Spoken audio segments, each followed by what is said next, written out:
Everyone, कैसे हैं आप लोग। आई होप अच्छे ही हों और अच्छे ही रहें। So welcome to the today's class.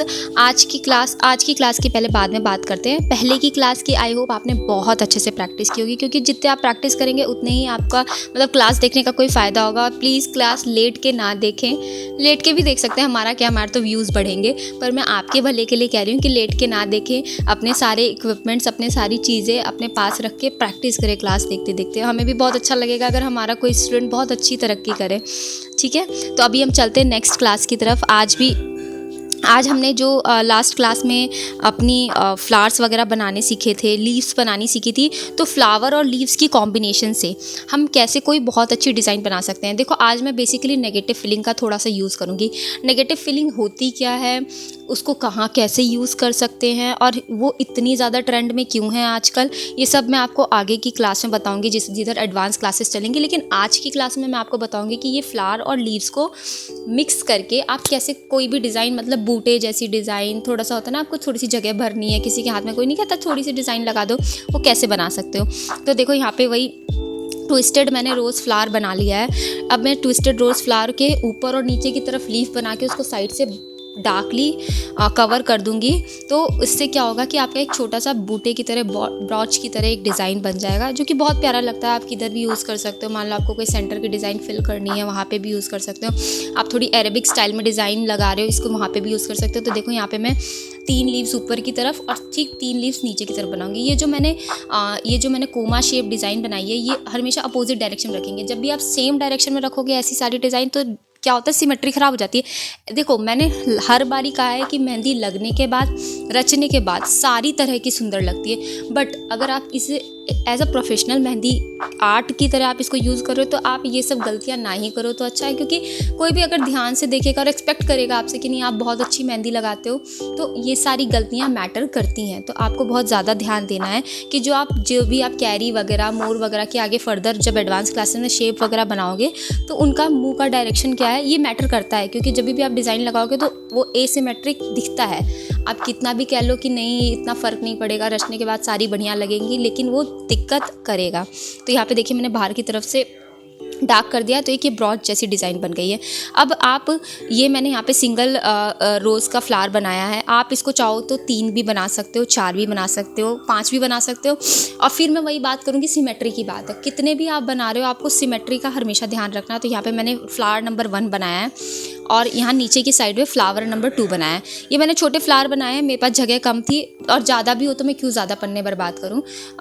यहाँ पे मैंने छोटे छोटे फ्लावर बनाया है, बड़े भी बना सकते हो। अगर मान लो बीच में हथेली के किनारे में बना रहे हो, तो बड़े बड़े फ्लावर्स बनाओ। इससे क्या होगी, बहुत ज़्यादा एरिया कवर हो जाएगी और आपकी डिज़ाइन भी अच्छी लगेगी। तो ये फ्लावर नंबर 1 और 2 के बीच में ही हमेशा बनाना है। ऐसा नहीं कि आप कोई भी डायरेक्शन से स्टार्ट कर दोगे, क्योंकि मैंने हर बारी कहा है कि अगर आपको मेहंदी में फिनिशिंग चाहिए, तो सबसे पहली चीज़ आती है कि आपकी सिमेट्री कितनी है मेहंदी में। आपकी जो बाहर की मोटी डिज़ाइंस बन रही है वो कितनी सिमेट्रिकल है।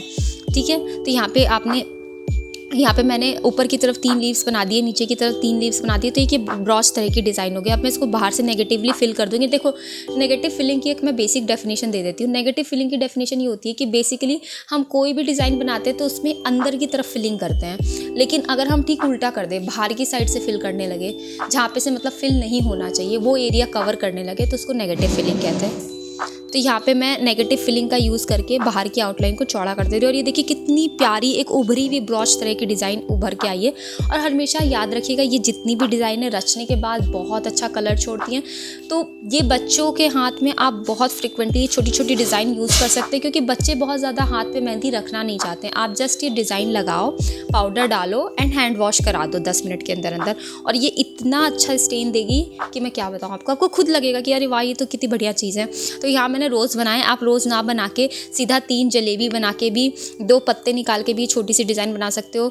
बच्चों के हाथ में भी, बड़ों के भी हाथ में भी, जिनको कम मेहंदी लगाने का शौक़ है, आप नॉर्मल लीव्स बना के, और ये एक ही कंप्लीट डिज़ाइन है अरेबिक स्टाइल में। और देखिए, आपको इसके लिए बहुत ज़्यादा चीज़ें सीखनी भी नहीं पड़ी। ऐसा नहीं कि आपको कोई एडवांस मोर सीखना पड़ा है, कैरी सीखनी पड़ी, और स्टिल ये डिज़ाइन बहुत प्यारी लगती हैं। ऐसा नहीं कि एकदम छोटी सी डिज़ाइन लगेंगी, ये बहुत प्यारी डिज़ाइन लगती है। ठीक है, और जितनी भी आप डिज़ाइंस बना रहे हो, जितनी भी आपके दिमाग में इनोवेशन हो रही है, उनको ज़्यादा से ज़्यादा प्रैक्टिस करो। और मैं हर बारी कहूँगी कि ठीक है कॉपी वगैरह ठीक है, लेकिन आप हाथों पे ज़्यादा प्रैक्टिस करो, हाथ से ज़्यादा फिनिशिंग आती है। तो मैंने आपको एक नॉर्मल जलेबी बना के भी दिखा दिया था, स्पायरल वाली डिज़ाइन। आप इसको चाहो तो रोज़ बना के भी कर सकते हो। मैंने कहा 2 जगह क्यों बना के बर्बाद करना पड़ना, मैंने एक ही जगह में आपको बता दिया है कि आप इसको रोज़ भी बना सकते हो नॉर्मल, और आप अगर इसको स्पायरल छोड़ना चाहते हो तो स्पायरल भी छोड़ दो। बस ध्यान रखना कि आउटर जो लाइन है उसको मोटा कर देना। और आप इसको हाथ में किधर भी बना सकते हो, फिंगर्स वगैरह पे डिज़ाइन बहुत प्यारी लगती है। मान लो आपके किसी क्लाइंट का आपने हाथ भर दिया रिस्ट तक, अब क्लाइंट कह रहा है कि नहीं ये तो मुझे बहुत हैवी लग रही है डिज़ाइन, ये तो आपने बहुत ज़्यादा हैवी कर दी, क्योंकि मूडियल होता है क्लाइंट, उतना देर बैठे बैठे बोर हो जाता है, तो सोचता है क्या करें, चलो यही कर लेते हैं, अब हमें हैवी लग रही है डिज़ाइन, अब हमें कुछ लाइट चाहिए, तो वो कहता है कि कुछ लाइट सा करो। तो ये बेस्ट रिप्लेसमेंट होता है आपकी डिज़ाइन को हल्का बनाने के लिए। और अभी भी मैंने थोड़ी देर पहले कहा कि आप प्लीज़ हाथों पे ज़्यादा से ज़्यादा प्रैक्टिस करो, क्योंकि कागज़ की जो सरफेस होती है वो बहुत प्लेन होती है, ठीक है, लेकिन जो हाथ वगैरह की सरफेस होती है ना वो इतनी प्लेन नहीं होती, वो उबड़ खाबड़ होती है। तो उसके हिसाब से आप प्रैक्टिस करो, क्योंकि कुछ डिज़ाइन आपको कागज़ पे तो लगेगी कि अरे यार कितना ईजी है बनाना, लेकिन हाथ पे वो इतना ईजिली बनेगी नहीं, क्योंकि हाथ का अपना एक टेक्स्चर होता है, अपना एक सरफेस का होता है ना, ऊपर नीचे होते हैं, बम्प्स वगैरह होते हैं, तो ये एक प्रॉब्लमेटिक चीज़ है। तो यहाँ पे ये जो मैं अभी डिज़ाइन बता रही हूँ ना, ये आप रिस्ट पे डाल सकते हो।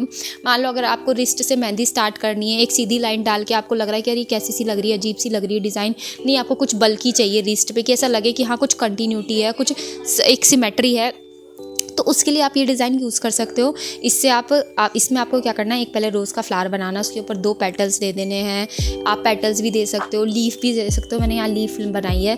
फिर आप उसके ऊपर एक और छोटा फ्लावर बना लो, फिर उसके ऊपर एक लीफ दे दो, तो ये एक बैंड की तरह हो जाता है, एक रिस्ट बैंड की तरह हो जाता है, और ये बहुत प्यारा लगता है।